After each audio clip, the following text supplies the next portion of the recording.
Right. All right. Chapter 3. Let's jump into it. Here we go. Chapter 3 is differentiation rules. Now that we have the definition of the derivative, we're going to look at lots of different types of functions. And it turns out that for many different types of functions, we'll read through a few of them right now, there are shortcuts to avoid using the definition of the derivative that involves a limit. So when we say differentiation rules, think rules kind of more like formulas. So these are, looks like a little typo there, shortcuts to avoid limits. We're going to start in 3.1 in just a moment with polynomials and the exponential.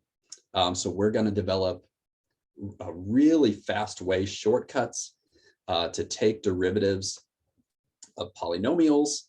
And when we say exponentials there, we mean e to the x. So that's coming up here.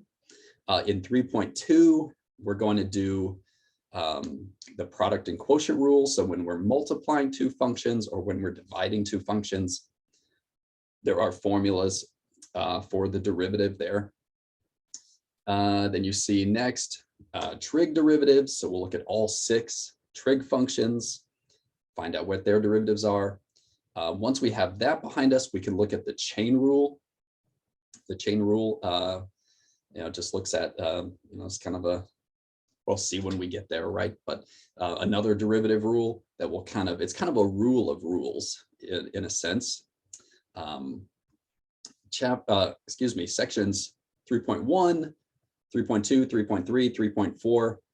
Those are really setting the tone, and we're slowly building up our derivative skills. And then we're going to use those in later sections. So in 3.5, implicit differentiation, we're kind of thinking of derivatives in a little bit different way. 3.6, we go back and we learn the rules for derivatives for logarithms and for more general exponentials. And then we have some applications in 3.7, which is kind of nice. Notice that I do things a little bit out of order. I go to 4.4 in our textbook next. I find it fits much better in this conversation with the derivative rules versus where it is in chapter 4. And then we go right to the very last section in chapter 3 in our book, 3.11. And we look at the derivatives of hyperbolic functions. So you notice we skip a few sections there from chapter 3. Those are going to come back when we start we'll do those sections along with most of the chapter 4 sections. I find that that's a more natural grouping and it flows better, at least the way that I present the course. Okay, so with that in mind, let's look at derivative rules for polynomials and exponentials. The basis for everything we're going to do here in this chapter is the definition of the derivative. So we're going to build on this. We'll just remind ourselves it's f prime of x equals the limit as h approaches 0, f of x plus h minus f of x all over h, the difference quotient. So we are going to use that definition of the derivative in order to come up with these new formulas when it's helpful to do that. Okay, another thing we need to mention here up front, several different notations for derivatives.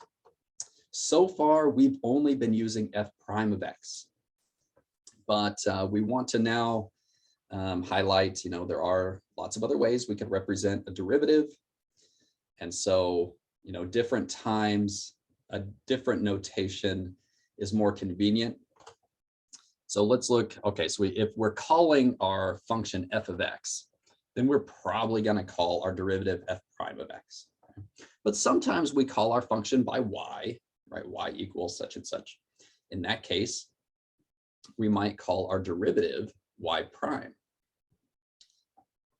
Everything else, these other notations, you notice they all have this d over dx. So d over dx of f of x, d over dxy, right? Those would both mean the derivative of f of x or the derivative of y, just like f prime or y prime. You might also say d over dx, and I put these brackets here with a blank space in between. You would fill in the expression for the function right there. So if you wanted to actually write the function out, like what the expression of that function is, you could put that whole thing inside the brackets. And so this would tell you the derivative of what's inside, and then you would say equals, when you would say what the derivative is. So we'll use that notation too. And then below, you see essentially abbreviations for the two that are above. So instead of d over dx f of x, you might simply write df over dx. And instead of d over dxy, you might write dy over dx. This is a little bit more compact way to say it. Whenever we write d over dx or dy over dx or any of these, notice, right, it looks like a fraction. It's not a fraction. This simply means the derivative of what follows. And we put the dx in the bottom because that's the variable that we'd be using typically. I mean, obviously that could change, but usually we have our function is in terms of x. I guess a couple other things we should mention, that d over dx, you're like, what's up with that notation? That's so weird, right? Looks like a fraction, but it's not. That's the notation that Leibniz, Gottfried Leibniz, German mathematician, he's one of the two people who basically came up with calculus simultaneously. It was him and Sir Isaac Newton, who was in England. Gottfried Leibniz was in Germany. And they essentially developed calculus simultaneously for what it would have been in the mid 1600s. I think it was separated by a couple of decades. But historically speaking, I mean, they did it at the same time. So that's the notation that he used, d over dx, and we still use that today. We don't use the notation that Sir Isaac Newton used. He used these dots. He was much more interested in physics. So sometimes when you take physics courses, you see a derivative notation with a little dot, written above the variable. We don't use that in math courses so much. The prime notation came out quite a bit later, maybe in the 1700s or so. Anyway, I'm sure you're fascinated with all of this rich history. Point being, the d over dx notation, you'll hear people say, let's use the Leibniz notation, or the Leibniz notation would be a good, a good idea in this situation. Then you know what they're talking about. Finally, any one of these, you would pretty much read it the same way. I mean, you could read literally what you see, dy over dx, but they all mean this: the derivative of f of x or the derivative of y with respect to x. You always say officially, you always say it's with respect to the independent variable, which is typically x. Okay, so we're going to see these notations used just to give you an idea. The more popular notations, or the ones that we're going to use more frequently, are f prime of x, y prime, if our function is called by y. We're definitely going to use this one a lot when we want to write the function inside the brackets. And dy over dx is a really popular one. We're not going to use this guy, or really this at all. Okay, let's get into it. Here we go. We're going to begin with this question. Remember, we're trying to figure out derivative rules, like shortcuts, formulas for polynomials is where we're going to start. So a big aspect of a polynomial is it has powers of x. So we're going to ask, what is the derivative of f of x equal to x raised to a power? We'll call it x to the n. So what we're going to do, oh, I don't think I meant to show that just yet. What we're going to do is look at several powers of x and their derivatives. Pretend you didn't see this. I'm going to hop over to my paper. Okay. We're going to start with f of x equals x to the first. What's the derivative? Well, in order to find that derivative, we need to use our limit definition, right? Let me write that here. So how would that apply to x to the first? Well, f of x plus h would be x plus h to the first minus f of x is just x. Okay, x plus h minus x over h. Well, wouldn't the x's cancel out?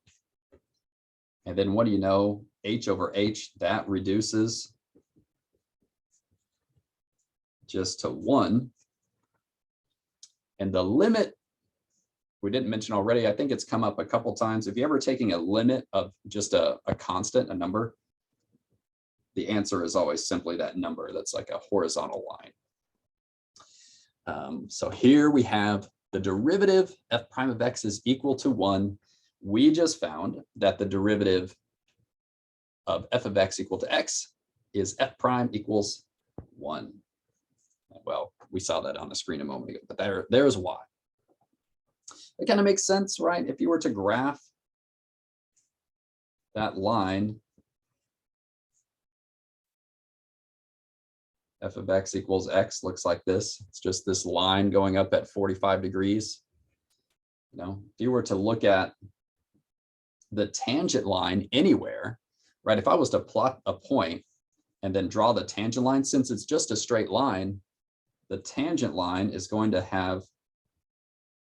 lay right on top of the other line. Well, what is the slope of that tangent line? It's the same as the slope of the line, it's 1. So no matter where I look, the slope of my tangent line is always 1. So we just have that constant there. Okay. Let's go to the next power. How about x squared? Interesting. F prime of x equals the limit as h approaches 0. F of x plus h would be x plus h squared, then minus x squared all over h. Let's see what happens.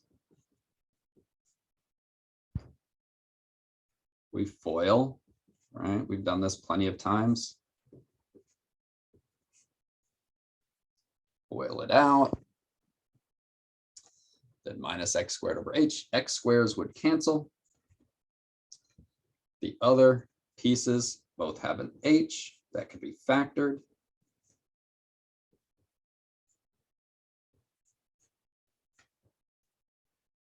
Those h's would cancel. And finally, we could plug the 0 in for the remaining h. And what would we have? 2x. Interesting. Okay. Okay. Well, there you go. The derivative of x squared is 2x. Let's try one more. And maybe the idea is we're going to try and spot a pattern, right? If you just have two things like, okay, the derivative is 1, the derivative is 2, like, I don't think we're going to be able to guess the pattern, but maybe after we've seen 3. For x cubed, here's our difference quotient with our limit as h goes to 0. X plus h cubed minus x cubed. If we begin to multiply that out, x plus h cubed, this is what it would work out to be. I'll let you guys confirm that on your own. X cubed plus 3x squared h plus 3x h squared plus h cubed. Well, if you remember the binomial theorem would have come up in pre-calc probably, maybe like Pascal's triangle. You can use those concepts to figure out large powers of things like x plus h, or you could just multiply it out the old-fashioned way. Kind of cool. All right, anyway, pre-calc ideas come in handy. So this, and then minus x cubed all over h.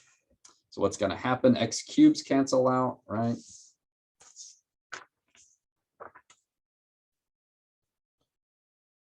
F prime of x would equal the limit. H approaches 0. Let's see, all of these have an h that we can factor. 3x squared plus 3xh plus h squared all over h. Those h's cancel. And let's just go ahead and plug in the 0 for the remaining two h's. So these are both gone. And our derivative is 3x squared. Okay, so the derivative of x to the third, 3x squared. Now we've really got something. You know what? That 1 almost seems kind of an oddball at this point. It's not. It still fits the pattern, but we're probably going to be better off looking at, hey, the derivative of x squared is 2x. The derivative of x to the third is 3x squared. Okay, let me go back to the lecture. So we found this, right? Then we found the derivative of x squared is 2x. We found the derivative of x to the third is 3x squared. Do you notice a pattern? Okay, so this would be way more interesting if we were all in class together, but we're not. Based on especially those last two, do you think you could guess the derivative for x to the fourth? I think really even that x cubed like makes things really clear. Okay, so if you guessed 4x to the third, you would be right. We won't do that out on paper, but hey, try it out. You know, do the difference quotient for x to the fourth, multiply it all out, see how it cancels and factors. And after you do the limit as h approaches 0, yes, you will get 4x to the third. You know what? Even the 1 would fit the pattern here once we kind of recognize it. Maybe I'll come back to that later. Okay, so this is kind of cool. How could we describe this pattern? So maybe we can recognize it and you know, we could guess what x to the fourth is, or we could guess the derivative for x to the fifth. But how would we describe that in like a formula? So if we say f of x equals x to the n, then what's happening? Usually the way that people think of it, they think of the exponent, whatever that number is, it moves down to the front. And then whatever that exponent was, you subtract 1. Right? So we move the 3 down to the front, and then the 3 becomes a 2. We move the 4 down to the front, and the 4 becomes a 3. Here it would work. We move the 2 down to the front, and the exponent 2 becomes a 1. What would that be? How would that work here? Well, if it's x to the n, move the n down to the front, and then subtract 1, and there it is. F prime of x equals n times x to the n minus 1. Okay, so how would this pattern also fit for x to the first? Well, move the 1 down to the front and then make it x to the 0. And x to the 0, if you remember, anything raised to the 0 is 1. So that would almost be like 1 times 1, and it still works. Okay, pretty cool. We are going to call this formula that we just came up with the power rule. Why? Because it's talking about the power of x. So here is one of our notations, right, with that bracket, d over dx, x to the n, the derivative of x to the n with respect to x would equal nx to the n minus 1. Okay, with that in mind, let's use the power rule to find some derivatives. And we can just do this here on the screen now that we are got this nice formula. It's not going to take any work, like no steps in between. We're just going to be able to immediately, for most of these, immediately go to an answer. Even something like f of x equals x to the 56th. Using the power rule, what's the derivative of f of x equals x to the 56th? The derivative would be f prime of x equals 56 x raised to the 55. There you go. Hey, we could do that with the definition of the derivative, right? The limit as h approaches 0 of the difference quotient. We'd have x plus h to the 56, right? We'd have to multiply that out. Or maybe if we were, you know, a little bit more clever, we could use Pascal's triangle and the binomial theorem, but still, even that, getting 56 lines of Pascal's triangle would take some time, and you have to be really careful. In the end, though, it would work out. Luckily, we don't have to do that. We've got this power rule, this formula to do it for us. We just go straight to an answer. That's amazing. All right, let's try another one. How about y equals x to the negative 2? Ooh, a negative exponent. This formula will work for negative exponents, even fractions or decimal exponents, anything you like. Y equals x to the negative 2. Okay, and we'll also get to practice some new notation. What would it be? Let's call it y prime would equal negative 2x to the negative 3. So the negative 2 drops down. We still subtract 1. Sometimes people see a 2, you know, there, and they forget that it's a negative 2.